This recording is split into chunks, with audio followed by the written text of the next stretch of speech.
우리 성전 건축의 두 번째 이유라는 제목으로 우리 말씀을 함께 나누도록 하겠습니다. 자, 본론으로 좀 들어가기 전에요. 먼저 주신 말씀이 우리 평생의 망대,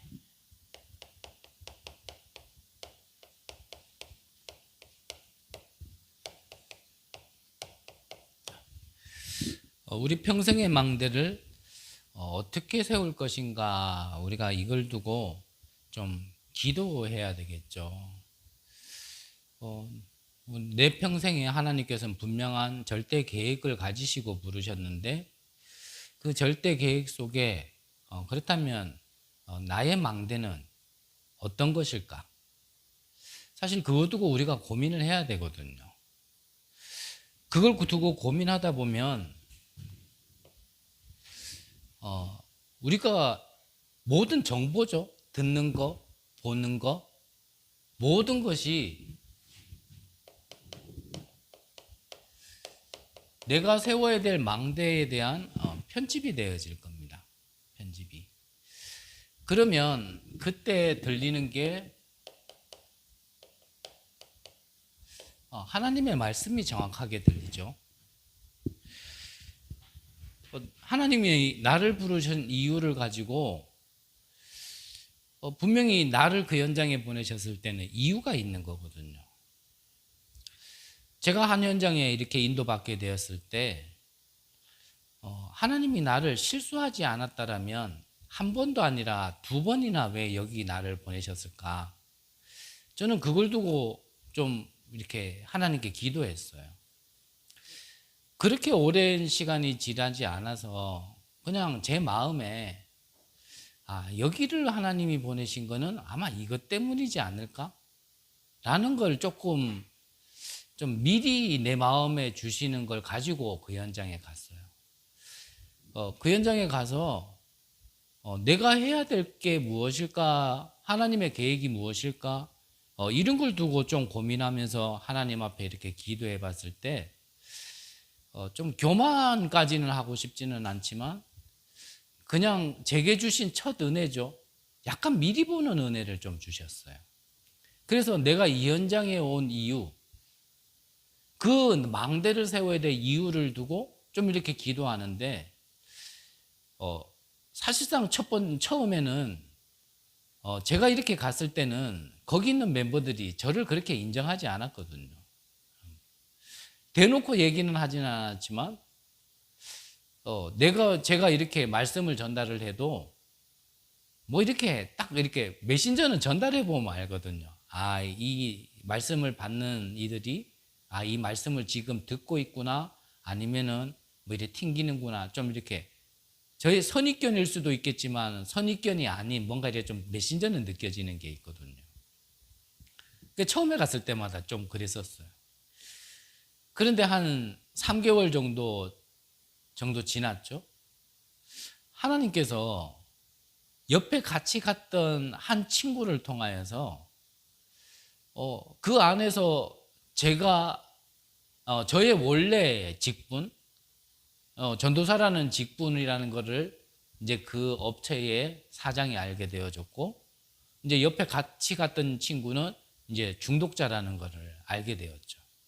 그래서 처음에는 이 사장님이 우리가 2명이 간다 그럴 때 먼저 들었던 얘기가 있었어요. 한 명은 알코올 중독자고 한 명은 타락한 전도사다. 신앙생활 하다가 응답이 너무 안 돼서 타락한 전도사와 알코올 중독자가 온다라는 얘기를 이제 슬기 듣고 우리를 이제 받았는 겁니다. 근데 그 사건이 터져서 이제 사장님과 이제 얘기하다 보니까 사장님이 뭐라 그랬냐면 옆에 있는 친구가 타락한 전도사인 줄 알았고 제가 알코올 중독자인 줄 알았다라는 거예요. 그래서 저는 지금까지도 어딜 가도 뭐 목사다, 교육자다 이런 얘기는 잘 못 듣는 것 같아요. 제 생김새가 그런지. 어쨌든 그래서 그 사건을 통하여서 나는 내가 전도사다. 그리고 하나 더 수정해야 될 건 타락한 건 아니다. 타락한 건 아니다. 그래서 이런 목사님의 명하에 우리가 이 현장에서 해야 될 일이 있지 않을까 싶어서 이렇게 이 친구와 같이 함께 왔다. 이제 그런 얘기를 하면서 내가 여기 올 때 하나님이 주신 어떠한 비전, 하나님이 주신 말씀, 내가 와야 될 이유, 이런 걸 갖다가 이제 이 사장님께 쭉 얘기를 했어요. 그때 그 업체의 이름이 뭐였냐면 JLC였습니다. 그러니까 Jesus Love Company 해가지고. 기성교회 이제 안수 집사님이었는데, 처음엔 안수 집사님 아니었죠. 이제 같이 지내다가 안수를 받으신 분이었는데, 이제 이 업체를 통하여 자기 나름대로 하나님의 일을 하고 싶어서 이 업체를 설립을 하고 이제 그렇게 인도받으려고 하는데, 실상 그렇게 하고는 싶은데 어떻게 해야 될지를 모르겠다, 이런 얘기를 하는 거예요. 그래서 이제 제가 얘기를 했습니다. 앞전에 있을 때, 내가 산업 현장에 있을 때 하나님이 보여주신 것과 또 이 성경 안에서 정말 이 언약을 가진 중직자들이 어떤 내용으로, 어떤 언약으로 기도했고 어떤 응답을 받았는지를 좀 이렇게 얘기하면서, 내용은 다른 거 없다, 성경대로 하면 된다. 그러니까 이분이 그러면 성경대로가 뭐냐, 그걸 어떻게 하냐, 이제 이렇게 묻기 시작해서, 그러면 성경대로가 뭔지를 갖다가 이제 언약 관점으로 쭉 얘기를 한 거죠. 그러니까 이분이 이제 눈이 탁 트인 거예요. 눈이. 그렇다면 나를 좀 도와달라 이러더라고요. 그래서 도와드리는 건 도와드린다. 근데 이 업체가 잘 되는 거 이전에 그렇게 될 수밖에 없는 근본적인 언약부터 알고 있어야 된다. 그게 복음이라는 거다. 그러면서 이제 이분에게 복음을 얘기했는데, 이분이 처음에는 매주 듣고 싶다 이러더라고요. 그래서 한 2주, 한 3주 정도 그냥 이렇게 매주 한 번씩 우리식으로 얘기한다면 다락방을 했고, 이제 기성교회 이제 좀 스타일로 얘기하면 이제 성경 공부를 한 거죠. 근데 한 2주, 3주, 일주일에 한 번씩 듣더니 자기가 이거는 일주일이라 그러더라고요. 그래서 뭐 일주일에 그러면 더 들어도 된다 그랬더니 일주일에 2번, 3번을 더 듣더니 그것도 얼마 못 가가지고 이거는 이렇게 들어서도 아니라고 매일 듣고 싶다 그러는 거예요. 그래가지고 그러면 좋다, 매일 아침 우리가 함께 예배 드리고 우리가 같이 출근하자, 이래가지고 매일 아침에 예배를 같이 드리고 그렇게 출근을 하기 시작한 겁니다. 그 나중에는 이분이 뭐라고 고백하냐면, 이제 제가 솔직하게 얘기했죠. 진짜 운동을 하려면 제가 어느 소속인지, 또 이 메시지의 출처는 사실 성경에서 나온 거긴 하지만 어디서 나와진 건지는 얘기해야 되니까, 중간에 괜히 파토 나는 것 같으면 처음부터 안 하는 게 나으니까요. 얘기를 했거든요. 나는 다락방의 교육자다. 이 메시지는 다락방 메시지다. 다락방 들어보셨죠? 그러니까 들어봤다. 다락방 뭐라 하던가요? 2단이라 하는 거예요. 그럼 2단 메시지인데 괜찮으시냐? 그랬더니 이분이 뭐라 그러냐면, 내가 들었을 때 이거는 하나님의 말씀이 맞고 이거는 복음이 맞는데 2단이 뭐가 중요하냐? 나는 이게 정말 하나님의 말씀이라 믿는다. 이러면서 이 한 분이 딱 결단을 내리니까 그 뒤에 부장, 직원들, 그 안에 같이 일하는 사람들에게요, 이 복음이 자꾸 들어가기 시작하는 거야. 그래서 중간중간에 한 번씩 제가 말씀드렸지만 그 와 있는 아르바이트생까지, 거기 완전 불신자로 진짜 늦지막한 나이까지 결혼 못하던 사람까지, 이런 사람들이 복음 듣고 가정으로 그 사람들에게 막 복음이 들어가기 시작해서 한 3, 4개월 만에 원래 있었던 멤버는 싹 다 빠지고 그 사람들이 평일날 와가지고 예배를 드리는 이런 일들을 하나님께서 좀 보게 하셨거든요. 무엇을 말씀드리고자 하냐면, 내가 있는 현장에 하나님께서 나를 통해 이 망대를 어떻게 세우려고 하시는가, 우리가 그걸 두고 조금만 고민하고 조금만 기도해도 하나님께서 보게 하신다라는 겁니다. 첫 번째로는 뭘로요? 말씀으로 보게 하십니다. 제가 뭐 예지력이 있어서 조금 미리 봤다가 아니에요. 말씀이 미리 이렇게 말씀을 주시더라니까요. 그리고 그 말씀이 이렇게 될 것이라는 것을 좀 미리 보게 하는 데는, 사실은 그거 두고 기도하는 데는 그렇게 어렵지 않더라고요. 그러면 이 주신 말씀 가지고 하나님의 계획이 있을 거 아닙니까? 그러면 이 안에서, 한 현장 안에서 이 하나님의 계획을 어떻게 발견하고 그걸 어떻게 설계할 것인가? 이것도 물으면서 찾으면 돼요. 다른 말로 하면 그냥 인도받으면 돼요. 뭘 저는 하려고 하지는 않았습니다. 그래도 앞전에 좀 주신 은혜가 있어서 이거 뭔가 좀 덜 다듬어진 부분도 있었지만 이 뭔가 하는 게 아니구나. 이거는 성경적인 전도운동은 뭔가 하는 게 아닌 거구나. 발견하는 거고 누리는 거구나 라는 그 은혜를 좀 주신 게 있어서 뭔가를 하려고 하지는 않았어요. 그러니까 옆에 있는 친구는 나는 뭔가 하나님이 하시는 대로 그 안에서 인도를 받았고 주신 오늘의 축복 속에서 나는 최선을 다한 건데 옆에 있는 친구가 볼 때는 나는 열심히 한다라는 거예요. 그래서 몇 번 얘기해요. 열심히 하는 게 아니야, 나는. 하나님이 이렇게 비전을 보여주셨고 하나님의 계획이 이거기 때문에 나는 이거에 최선을 다하는 거야. 아무리 얘기해도요. 이 친구는 아니래요. 전사님은 열심히 한다라는 거예요. 그게 열심히 아니라니까. 최선을 다하는 거라니까. 그러니까 이 말을 못 알아듣더라니까요. 이 말을. 그 현장에 분명히 하나님의 계획이 있습니다. 그러면 그게 설계인 거예요. 그러면 그 현장에 필요한 게 있거든요. 그게 디자인입니다. 현장에 맞는 거. 그래서 내가 하고 싶은 게 아닙니다. 처음 시작도 하나님의 것이고 마지막도 하나님이 하시는 거거든요.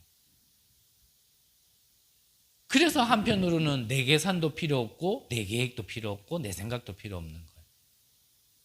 하나님이 나를 거기에 두셨다라면 하나님이 보내신 이도 하나님이시고 그 속에서 이루어 가시는 것도 하나님이시라는 거죠.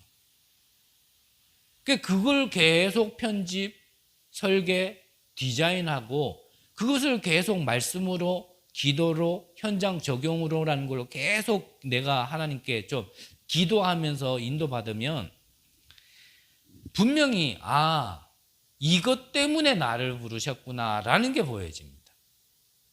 그게 다른 게 아니죠. 지금 뭐 메시지가 지금 망대로 나와서 그렇지만 요 앞전까지 메시지로 한다면 이게 플랫폼을 세우는 거고 파수 망대를 세우는 거고 거기 안테나를 세우는 거거든요. 더 앞전 메시지로 얘기한다면 이게 캠프잖아요. 캠프. 그래서 나를 보내신 이유는 크게 얘기하면 다른 거 없습니다. 그 현장을 살리라고. 그 현장이 지금 하나님의 것이 없어서 보좌의 축복이 없어서 그 빛이 비춰지지 않아서 지금 재앙을 당하고 있고 멸망으로 가는 그 현장을 나에게 먼저 그 은혜를 주시고 그 현장을 살리라고 나를 보내신 거기 때문에 다른 계획은 없습니다. 근데 우리가 이걸 놔두고 자꾸 다른 거를 갖다가 우리가 보고 있고 그 본 것을 자꾸 우리가 기도하니까 하나님과 안 맞는 거예요. 그러다 보니 사실상 응답이 안 되어지는 거거든요. 하나님은 하고 계시는데 내가 거기에 관심이 없는 거예요. 분명히. 하나님은 분명히 하고 계시는데 저는 관심이라는 걸 다른 말로 하면 그게 기도란 말이죠. 기도를 하고 있어야 하나님이 하시는 게 눈이 열리게 되어져 있고 눈이 열리면 라는 게 이렇게 보인다니까. 이거구나 이거. 그래서 이걸 두고 조금 우리가 관심을 가지고 계속 기도하다 보면은 그렇다면 내가 할 게 보입니다. 내가 할 게. 내가 뭘 해야 될지가 보이게 되는 거죠. 그러면 내가 무엇을 해야 되느냐? 그러면 답이 쉽게 나오지는 거죠. 그럼 이건 교회 안에서도 마찬가지예요. 교회 안에서 우리가 모든 걸 다 할 수는 없어요, 한 사람이. 하지만 그 교회를 세워서 하나님이 하시고자 하는 일에 나는 하나의 지체로서 내가 해야 될 게 있는 겁니다. 내가 해야 될 게. 그래서 나는 이거라면 다른 성도는 이거를, 또 다른 성도는 저거를. 누가 잘한다 못한다도 없어요. 그거는 뭐 자리도 필요 없어요. 그냥 하나님이 내게 맡겨주신 거니까.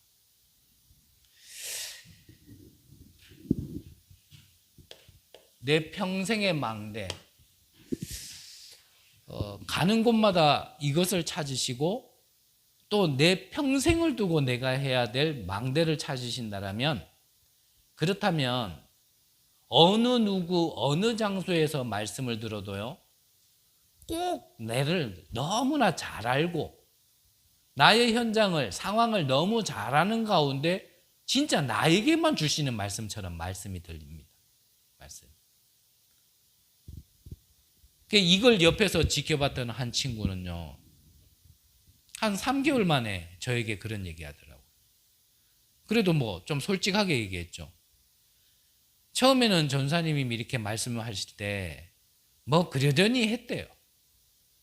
근데 한 3, 4개월 만에 그런 증거들이 막 계속 일어나기 시작하니까 나중에 그 친구가 뭐라 그러냐면, 전사님이 처음에 말씀하실 때는 그냥 그러려니 했는데 이게 눈에 보이는 증거로 나타나니까 자기는 여기에 지금 몇 년 동안 있어도 지금 영접운동 하나 안 일어나는데 전도사님한테는 어떻게 이런 일이 일어납니까? 전도사님이 그때 하신 말씀이 그냥이 아니네요. 이런 고백을 나중에 하더라고요. 그래서 제 자랑하고 싶지는 않고요. 은혜니까. 다른 거 아니에요. 그렇다고 해서 제가 뭐 그 당시에 복음을 굉장히 많이 알았냐? 사실 그것도 아니에요. 그냥 우리의 관심이에요. 관심. 나의 중심이 어디에 있느냐는 거예요. 아마 대부분 나라는 것에 있을 겁니다. 나라는 것에. 대부분요, 유익과 성공에 있을 겁니다.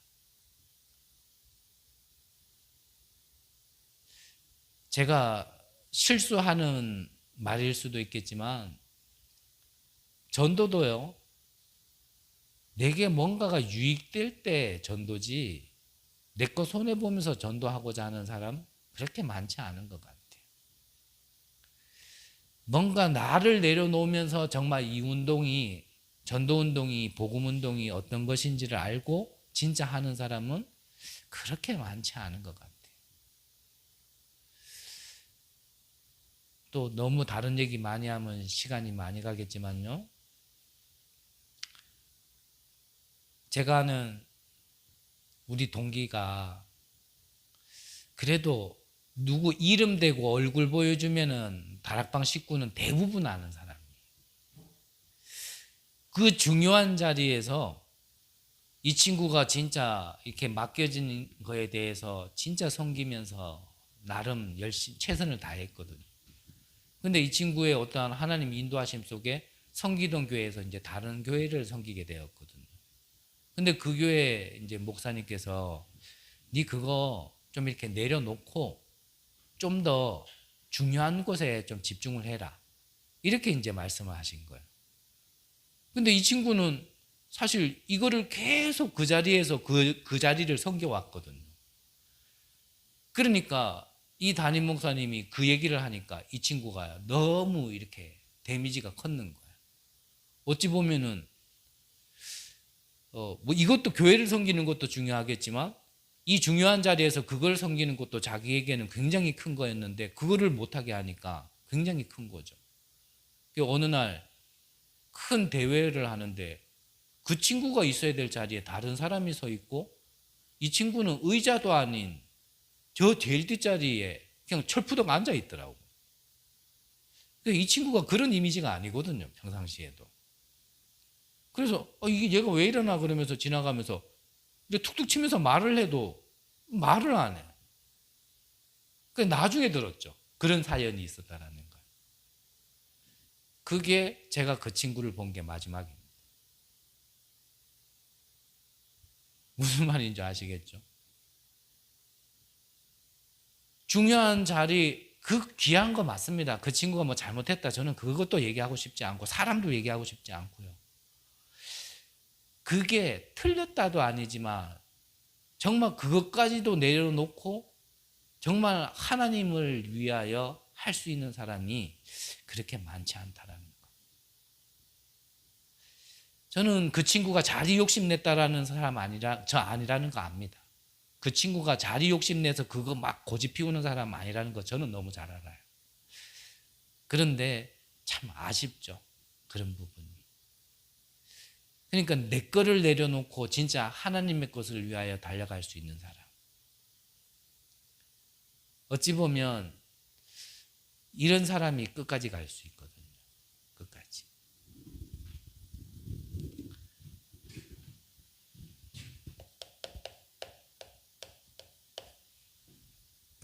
자, 서론에서 성전 건축의 첫 번째 이유는 많은 사람들이 구원받게 함이고 구원받은 자들이 예배를 드리게 하기 위함이다 말씀하셨고요. 두 번째 이 성전 건축의 이유는 이번에 말씀 주실 때 치유라고 말씀하셨습니다. 자, 제가 볼 때는 유 목사님은 달란트가 많은데 그 육신의 달란트보다 이 영적인 배경의 것이 그것과는 비교할 수 없기 때문에 뭐 좀 나는 아무 재능이 없다라고 말씀하신 것 같기도 한데 어쨌든 유 목사님은 나는 아무 재능이 없다. 심지어는 달란트도 없다. 그런데 정말 기도가 뭘까? 그리고 정말 전도가 뭘까? 그거 하나 두고 진짜 모든 책을 읽고 그걸 편집했는데 가장 중요한 것 중에 하나가 이 치유라는 결론을 가지고 있다고 하셨죠. 어찌 보면 유 목사님이 바라보는 망대를 세워야 될 것 중에 하나가 바로 이 치유의 망대였겠죠. 우리도 마찬가지일 겁니다. 나는 아무것도 할 줄 모르는데, 나는 아무 재능도 없고 달란트도 없는데, 배경도 없고 능력도 없는데, 하지만 구원받은 자에게는 하나님이 세계복음할 수 있는 위에서 주시는 헤븐리 탤런트는 있다라는 것. 그걸 두고 내가 기도한다라면 하나님은 그걸 발견하게 하실 거거든요. 그거를.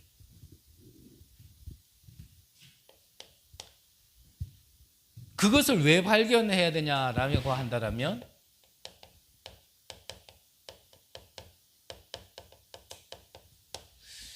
드러났든지 안 드러났든지 하나님을 떠난 모든 사람에게는 영적 질병이 있습니다. 영적 질병이. 이 영적 질병의 시작이 성경에만 기록되어 있는데 그게 뭐라고요? 바로 창세기 3장, 6장, 11장이죠. 그래서 에덴 사건, 노아 홍수 사건, 바벨탄 사건. 이것 때문에 모든 영적 질병의 시작, 즉 재앙이 여기서부터 시작되어진 겁니다. 이 질병은 사실 내가 재앙을 당하고 있으면서도 왜 당하는지를 몰라요. 또 어떤 사람은 당하고 있으면서도 모르는 사람도 있지만 알면서도 이 답을 모르면은 알면서도 당하는 게 이게 재앙이거든요. 그래서 우리가 복음 메시지를 좀 그래도 한 번씩은 들어본 사람들은 창세기 3장 하나님을 떠나서 이 재앙이 왔어. 그 에베소서 2장 1절에 보면은 허물과 죄로 죽었던 이것까지는 잘 알아요. 근데 답을 몰라. 그 뒤에는 좀 성경을 조금만 더 읽어보면 허물과 죄로 죽었던 우리를 살리셨도다. 이게 복음의 핵심인데 허물과 죄로 죽었던 하나님 떠났던 영이 죽어서 육신이 되어버린 이거는요. 그렇게 잘 알아요. 그런데 이게 살리셨다는 잘 몰라. 이게 왜 뒤에까지 안 읽는지 몰라요. 그거 얼마 안 되는 성경 구절인데. 이 재앙은 모르고도 당하지만 알고서도 답을 모르면 계속 당하게 돼 있는 거거든요. 그래서 답을 모르니까 자꾸 세우는 게 뭡니까? 그게 우상과 신전을 세우는 거예요. 이게 문화잖아요.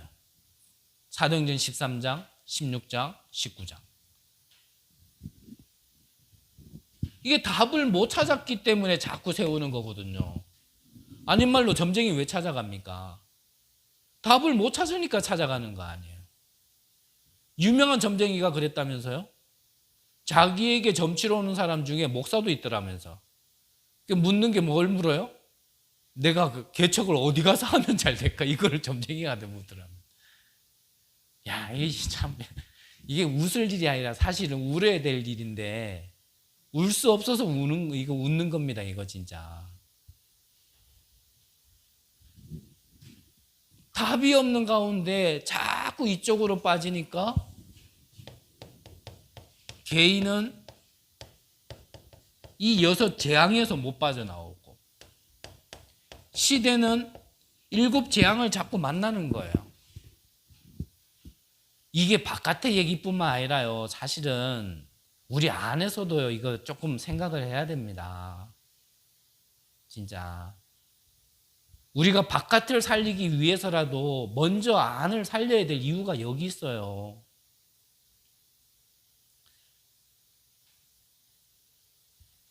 예수님께서도 정말 세계 복음화를 두고 유대인들을 먼저 부르셨거든요. 유대인들이 누굽니까? 하나님 아는 자들이고 하나님의 말씀을 진짜 1.1핵이라도 다 지켜야 된다라고 말하는 그들을 먼저 부르셨다라니까요. 저와 여러분들이 정말 이거 알아들어야 됩니다. 왜 개인은 자꾸 재앙을 만나고 이 시대는 자꾸 왜 재앙을 만나는지. 말로만 하나님의 자녀다, 모든 문제 끝이다. 그게 우리가 구호로 외쳐가지고 되는 게 아니잖아요. 실제 여기서 빠져나올 수 있는 답이 무엇인지 내 개인이 결론 안 내리면 구원은 받았는데 자꾸 이 영향 속에요. 영향받고 자꾸 속고 빠지고 또 시험 들고 또 눌리고 자꾸 그거 반복하고 있잖아요, 사실. 바울은 이 복음을 부끄러워하지 않는다 그랬는데 그래서 우리는 부끄러워하잖아요. 어디 가서 내가 예수 믿는다. 난 이 복음이 최고다. 이 그리스도가 유일한 해답이다. 사실 확신 있게 얘기하기 힘들잖아요. 그래서 정말 바깥을 살리기 위해서라도 먼저 부름받은 우리가요. 여기에 결론 내야 됩니다. 진짜 답 찾아야 돼요. 이때 하나님께서 중요한 명령을 내리신 겁니다. 무슨 명령을요? 출애굽한 이스라엘 백성들에게 가진 것도 없이 노예 생활하다가 나온 그들에게 성막을 지으라 한 겁니다. 성막을. 왜 갯불도 가지지 못한 그들에게 성막부터 지으라 했을까요? 그들이 살 장막도 필요하고 그들이 먹을 음식도 준비해야 되는데 왜 성막부터 지으라 했을까요? 이게 사는 방법인 거예요. 아시죠? 성막 안에 나중에 7 도구가 다 뭘 얘기하는 건지? 그게 다 그리스도를 상징하는 거란 말이에요. 그걸 이 안에 다 두신 거예요.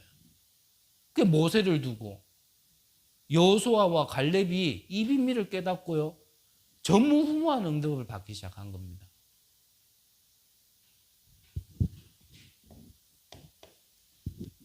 이 성막이 후에 성전으로 이 성전을 세워야 될 이유를 알았던 다윗은 이 성전 세우는 것이 자기의 평생의 소원이었어요. 평생의 소원. 근데 다윗의 어떤 그 핏값 때문에 너를 통해서가 아니라 너 후손 솔로몬을 두고 그래서 세워진 성전이 솔로몬 성전이잖아요. 그거를 제1성전이라 그러죠. 제1성전.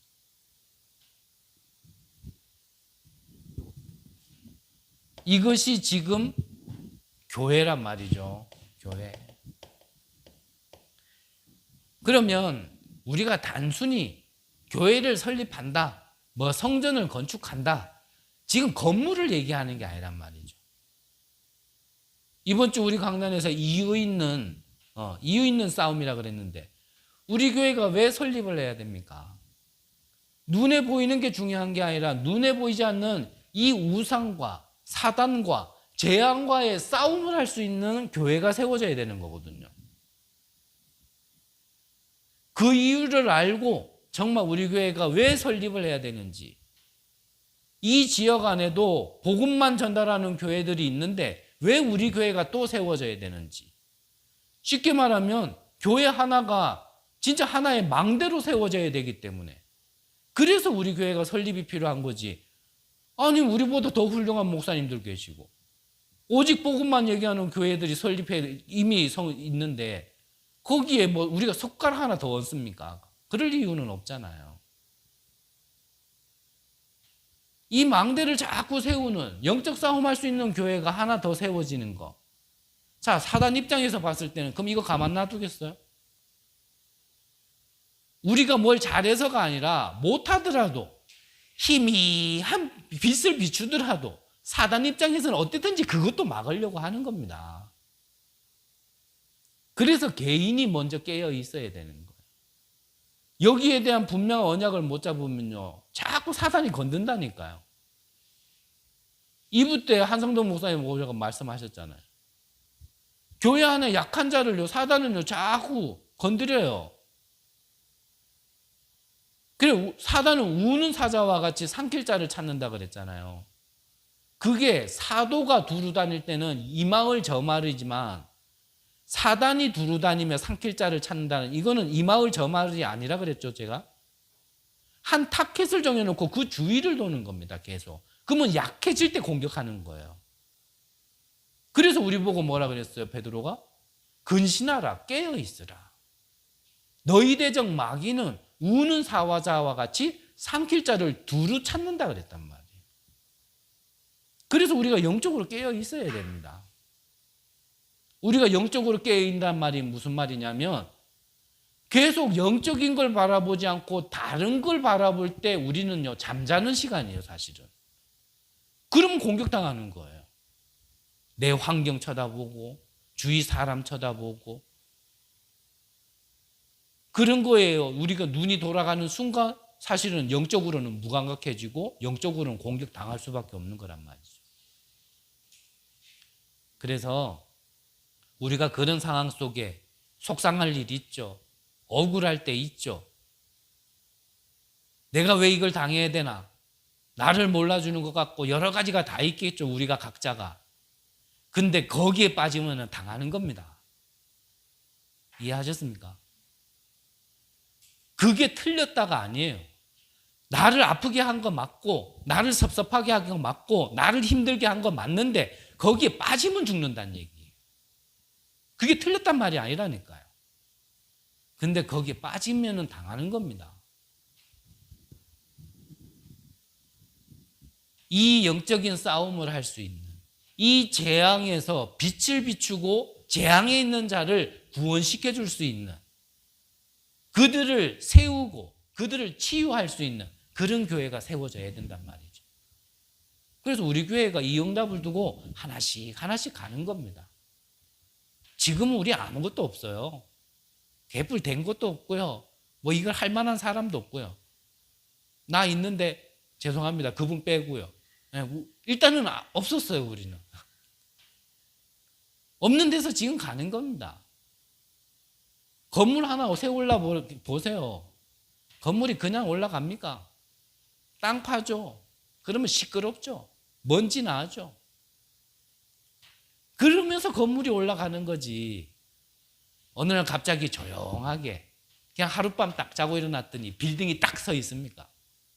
그런 건 없습니다. 그런 건 없어요.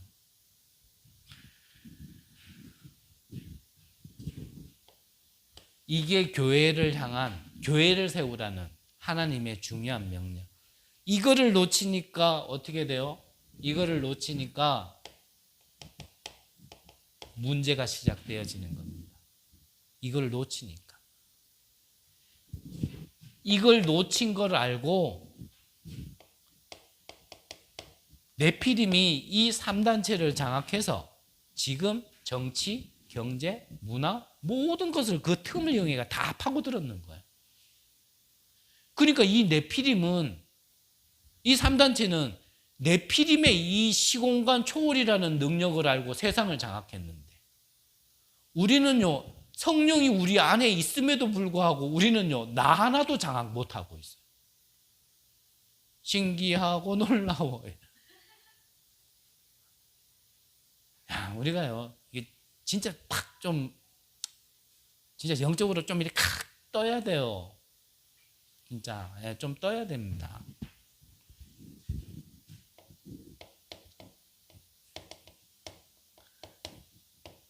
저는 데이터를 뽑아보지 못했지만, 모슬렘이요, 3분의 1을 장악했답니다, 지구. 3분의 1을. 이렇게 네피림이 장악하고 악령이 판을 치니 당연히 어떻게 되겠어요?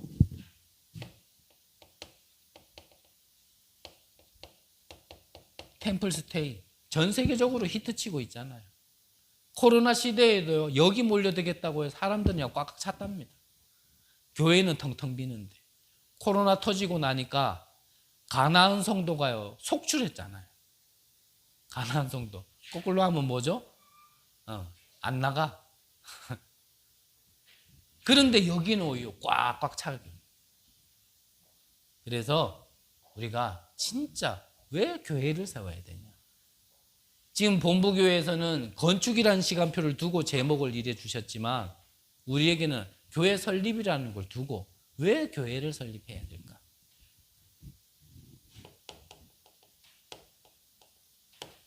자, 본론적으로. 그렇다면 이 성전을 통하여 우리는 이 세 가지 뜰을 회복해야 되는데 그 첫 번째 이유가 바로 근본 치유죠. 근본 치유. 그래서 근본 치유이게 하기 위하여 이 기도의 뜰을 회복해야 됩니다. 기도의 뜰. 오늘 성경에 보니까 16장 13절에는요. 기도처가 있는가 하여 가다가 그랬거든요. 기도하러 가다가 누구를 만났냐면 루디아를 만난 겁니다. 근데 이 루디아의 마음도 누가 여셨어요? 하나님께서 여셨어요. 그 마음 연 걸 그걸 통하여 복음을 받은 루디아가 아예 자기 집까지 열어버렸습니다. 그게 나중에 어떤 교회가요? 빌립보 교회가 되어진 겁니다. 빌립보 교회가. 16장 16절에도 보면 기도하는 곳에 가다가 누구를 만났냐면 귀신 들린 자를 만났고 나중에는 이 무속을 치유하게 되어지는 응답으로 연결되어진 거죠. 말 그대로요. 무속인이 돌아오는 것은 쉽지 않습니다. 무속인이 돌아오는 것. 정말 다른 것도 다 영적인 배경 속에서 나와지는 거지만 사실 무속인은 진짜 이게 신을 접한 사람들이잖아요. 그러니까 저는 보지는 못했어요. 저는 이미 태어나기 이전에 있었던 일이기 때문에. 하지만 저희 할머니 같은 경우는 이 작두 위에 가가지고 춤을 추면 발이 안 다쳤다고 그래요. 아무리 생각해도 그거는 사람의 능력은 아니죠. 사람의 능력은 아니란 말이에요. 뭐가 왔단 말이에요. 그게 뭔가 신의 능력을 받아가 있는 사람이 어느 날 진짜 이 복음을 받고 정말 이렇게 하나님의 자녀가 되어지고 교회화가 되어진다라는 거는 사실요, 그 어지간한 사람은 하지 못해요. 저도 뭐 처음 교회를 발담근 게 기성교회부터 다녔기 때문에 그 교회는 그때는 주일날도 오전 예배가 있고 2부 예배가 아니었어요. 1부, 2부의 개념이 아니라 오전 예배가 있고 저녁 예배가 있을 때였거든요. 그러면 그 중간 시간에는 뭐 하냐면 계속 전도하러 다니던 교회였어요. 주말에는 뭐 하냐면 그냥 청년들이 자기들이 헌금해가지고 차 사고 악기사가.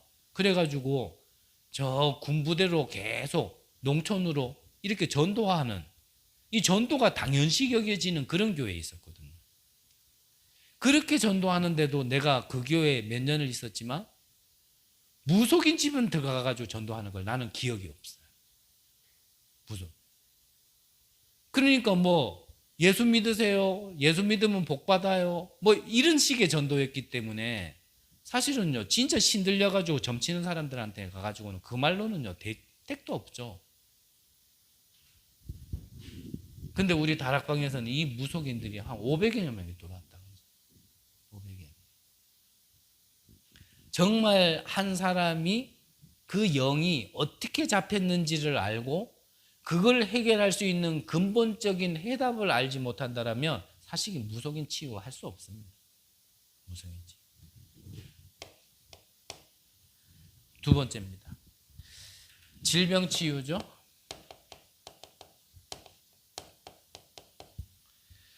지금 이 영적인 배경 속에 전 세계에 퍼져 있는 질병 치유. 그래서 이방인의 뜰, 이 237의 뜰이 있어야 되는 겁니다. 자, 바울의 주무대였습니다. 사도행전 13장, 그리고 16장,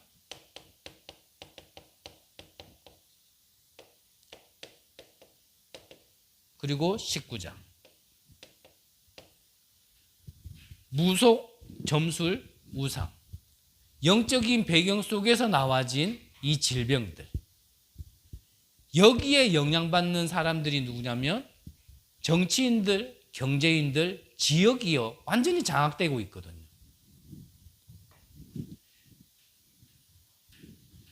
그래서 정말 이 가운데 완전히 잡혔던 자들이, 이 속에서 해방받은 자들이 정말로 이런 교회를 통하여서 힘을 얻고 치유될 수 있는 그런 교회를 말씀하셨거든요.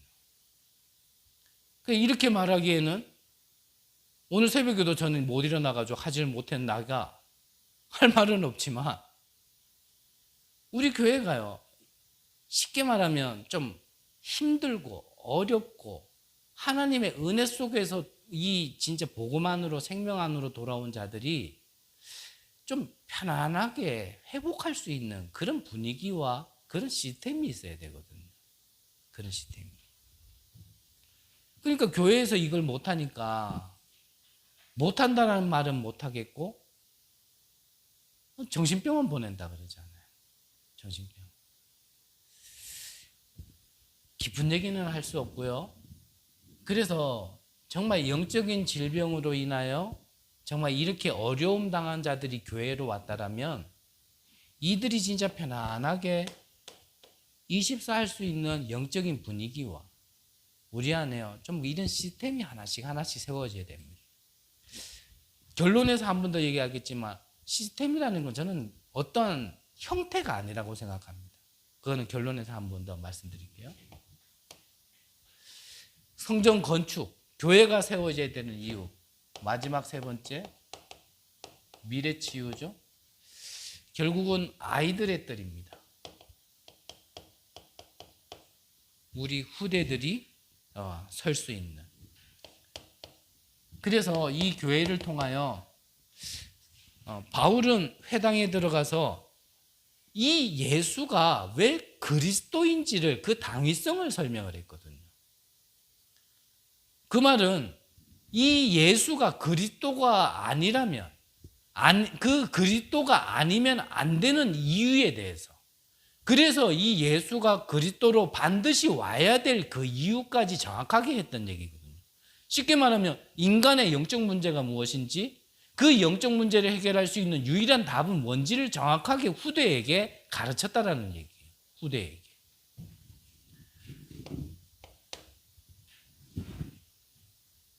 그래서요, 저는 한 랩런트가 원래 인간은, 그러니까 창세기 3장 이 얘기를 하더라고요. 저게 그 얘기를 들을 때요, 한쪽에는요 참 마음이 무겁더라고요. 우리 어른들이 도대체 이 후대들에게 무엇을 심어놨길래 원래 인간이 창세기 3장으로 대답이 나올까? 어릴 때부터 이 말씀을 듣고 자랐고 정말 남과는 다르게 그러한 과정을 겪으면서 커왔던 이 렘넌트가 원래 인간이 왜 창세기 3장일까? 그러면 하나님이 타락한 인간으로 우리를 창조했단 말이냐? 그러면 1장은 어디 갔냐? 2장은 어디 갔냐? 한쪽에는 마음이 좀 무겁더라고요. 우리가 자칫 잘못하면요, 정말 이 귀한 복음을 내 문제 하나 해결하고 내 갈급함 하나, 목마름을 채워주는 복음으로 제한시켜서 전달할 수 있다니까요. 세계를 살리고 세상의 어떤 곳으로도 해결할 수 없는 복음을 주셨는데 그거를 그냥 나라는 것 하나에 제한시킨 복음으로, 이 복음을 받으면 네 재앙에서 벗어나, 이 복음 받으면 네 인생이 달라져. 우리가 이 정도로밖에 잘못하면 전달하고 일 수도 있거든요. 근데 바울은 그러지 않았단 말이에요. 예수가 그리스도 되심에 대한 당위성을 후대에게 전달한 겁니다. 당위성. 참 끼워 맞추려고 하는 건 아닌데 우리가 이번 주에 강단을 통하여 같이 나눌 것이 이 후대에 대한 또 메시지. 후대에 대한 메시지. 이런 시점에 한 후대는 우리가 보낸 건 아닌데 강제 파송 가버렸고 앞으로 어떻게 될지는 모르겠지만 또 이런 렘넌트와의 어떠한 말이 오가는 상황 속에 우리가요 좀 진짜 후대에게 무엇을 전달해야 될까? 무엇을 남겨야 될까? 진짜 우리 교회가 진짜 무엇을 전달하고 무엇을 남겨야 될까? 진짜 고민하면서 우리가 좀 인도받아야 되거든요. 18장 4절에는 이 회당에 들어가서 정말 예배가 뭔지, 정말 기도가 뭔지, 이번 주 구역공과 메시지 다 받으셨죠? 정말 보좌의 능력이 내게 임하고 누려지고 전달되어지는 게 바로 그 기도라 그랬거든요. 이 보좌의 능력이 사실적으로 임하는 그 시간이 바로 예배라는 것을 우리는 이번 주에도 말씀으로 받았잖아요. 그거를 후대에게 전달한 겁니다. 그래야 우리 렘넌트들이요 서밋으로 설 수 있어요. 그 서밋으로 자라난 후대들이 시대를 살릴 수 있는 거거든요. 19장 8절에는 하나님의 나라에 대해서, 왜입니까? 세상 나라, 사단 나라, 먹는 것밖에 모르는 세상 나라, 틀린 것으로 세상을 장악하고 있는 사단 나라. 그래서 하나님 나라, 이거를요 후대들에게 전달한 겁니다.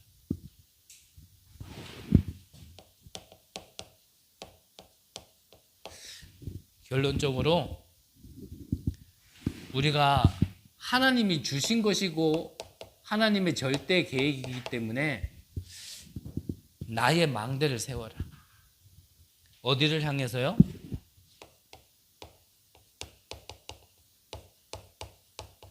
이 무속 시대를 향해서. 또한 이 영적인 질병, 이 영적인 질병이 걸렸기 때문에요 내가 나를 절제를 못하는 거예요. 내가 나를 절제가 안 되는 시대를 우리는 살고 있습니다.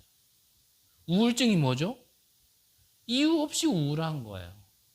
이유가 없는데 괜히 슬퍼. 이유가 모른대요. 그냥 우울하대요. 그거 어떡하겠어요? 이유가 없어. 좋은 일도 없는데 괜히 좋아. 계속 이런 시대에 정말 빛을 비추고 치유, 창조, 능력의 빛을 비출 수 있는 망대. 우리 렘넌트들이 서밋으로 설 수 있는 망대. 그래서 오늘 새벽에 여러분들과 함께 나누고 싶었던 하나의 메시지, 제 마음에 계속 기도하는 것이고 또 함께 나누고 싶었던 메시지, 새벽에 전달 함께 못 나눴기 때문에 이 시간에 전달합니다. 이것을 두고 우리 교회가요, 첫 번째로 응답받아야 될 게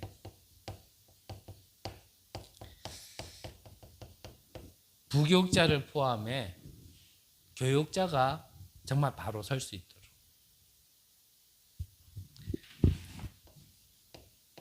이 망대를 세우고자 하는 이 하나의 목적을 두고, 하나의 방향을 두고요, 우리 교회 안에 결단 내린 정말 중직자가 세워질 수 있도록,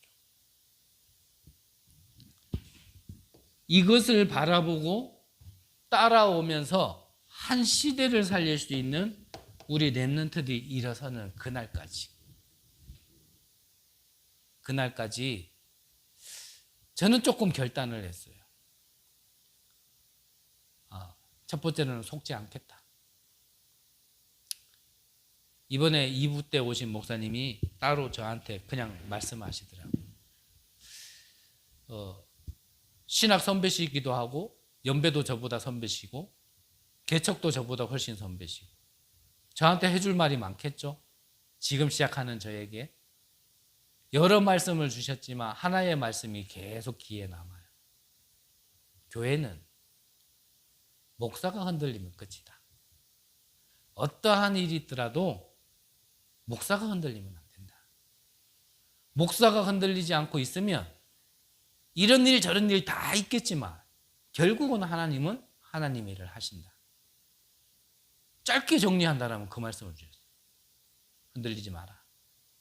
많은 일이 있을 거다. 흔들리지 마라. 그게 제 마음의 속으로 벌써 많은 일이 있었는데요. 그럼 이것보다 더 큰 게 있단 말입니까? 그런 마음이 들기도 했지만 흔들리지 마라. 그래서 그래, 어떠한 풍파가 있다 하더라도 정말 흔들지 말자. 어떠한 얘기가 들리고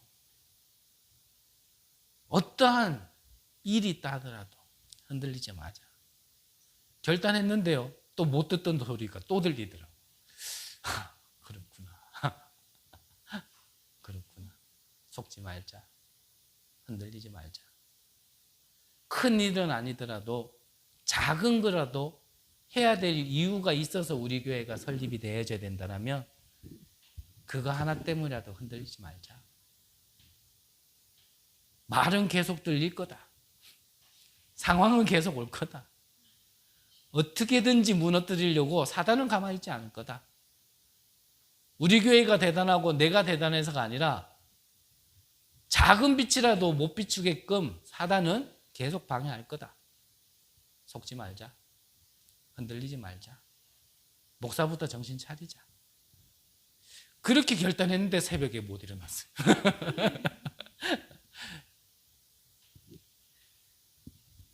저는 뒤에 한번 얘기하고 싶다 얘기한 게 이겁니다. 뭘 얘기하고 싶냐? 이게 결국 시스템이에요. 다른 게 시스템이 아니라 정말 이렇게 망대를 세워야 될 이유를 아는 제자, 이 제자가 일어나는 게 결국 교회 시스템이다 저는 생각합니다. 교육자 시스템, 중직자 시스템, 렘넌트 시스템, 이것 때문에 다른 게 필요하다라면 이것 때문에 프로그램도 필요한 거죠. 프로그램이 중요한 게 아니고, 프로그램이 시스템이 아니라 이들이 일어날 수 있도록 필요하다라면 다른 것도 해야 된다. 근데 다른 걸 해서 이게 세워지는 건 아니다. 근본적으로 나를 하나님께서 어디서 불러주셨으며 나를 부르신 하나님의 절대 계획이 뭔지를 알고 정말 내 것보다는 이 중요함과 가치를 알고 이것 때문에 나도 내려놓고 내 감정도 내려놓고 내 유익도 내려놓고 자리도 내려놓고 진짜 달려갈 수 있는 이 제자 나올 때까지 나는 속지 않겠다. 흔들리지 말아야겠다. 제가 대단해서는 아닌데요. 어쩔 수 없이 이 목사라는 위치가 좀 영향력이 있는 것 같아. 그래서 이 교회와 여러분들 때문에라도 내가 안 흔들려야겠다. 속지 말아야겠다. 저는 좀 그런 결단을 했어요. 저는 저에게 부르심의 교육자 위치에서 저는 저 나름대로의 이런 결정을 했습니다. 결단을 했습니다. 여러분들도 결단을 하시기 바랍니다. 정말 이 재앙 만난 시대에 망대를 세울 수 있는, 그것을 위하여 나를 불렀다라는 걸 정말 아시고 그 응답 따라 인도받고 축복받으시는 귀한 은혜 있으시길 간절히 기도합니다. 기도하겠습니다. 하나님, 감사를 드립니다. 시대마다 복음이 사라져서 재앙이 왔음을 성경을 통해서 확인하게 하셨습니다. 그때마다 하나님은 오직 예수, 오직 복음하는 자들을 하나님께서 부르셔서 시대를 회복케 하셨습니다.